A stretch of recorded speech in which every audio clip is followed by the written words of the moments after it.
I wanted to ask you about this because you did a really great video. Again, telling people to calm down, but also taking the right tone amidst a tragedy.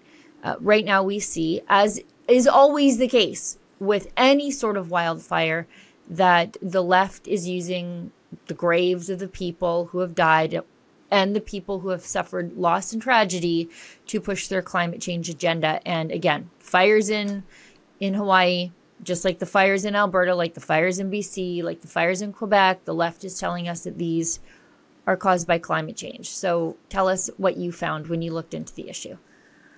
Well, it turns out that the Hawaiian Islands, especially the Lahaina area, have been at serious risk of wildfire for a long time. And our forestry wildfire consultant said actually he's surprised it hadn't happened until now.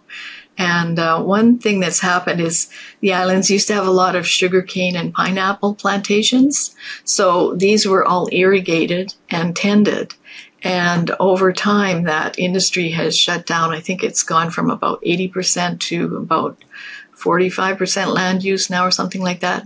In its place has grown all of this invasive species of grass, which I've got a video I can send you of a fire in Oahu with the grass is about 3 meters tall, and then it dries. So, you know, people always think that the islands are lush tropical places. They are, but they also have a dry season, and it depends on what side of the island you're on. So if you're on the drier side and you have all these lush grasses standing tall, when they dry, it's just like the best kindling ever. It's tremendous fuel load. And then if you have a fire start there and a wind, whoosh, it'll just run right through it. And you can see pictures on Google Maps where the grass grows right up to these communities. So unfortunately, you know, the grass lights on fire, the ember storm comes, it enters into houses. And the other thing our wildfire consultant said is that, you know, most things in homes are combustible, very combustible now, like they're different materials today. So a lot of these houses, unfortunately, burn from the inside out. And the trees didn't burn so much. You know, people are saying, well, why didn't the trees burn? Because it was essentially a grass fire that just swept through. You know, it wasn't like a slow burn where trees would then actually, after a time, catch on fire and burn down. It kind of went through all the combustibles and kept going. So it's a terrible tragedy, and I'm sure that there will be many more people lost because, you know, it's very hard to escape, and probably a lot of people simply suffocated. Yeah.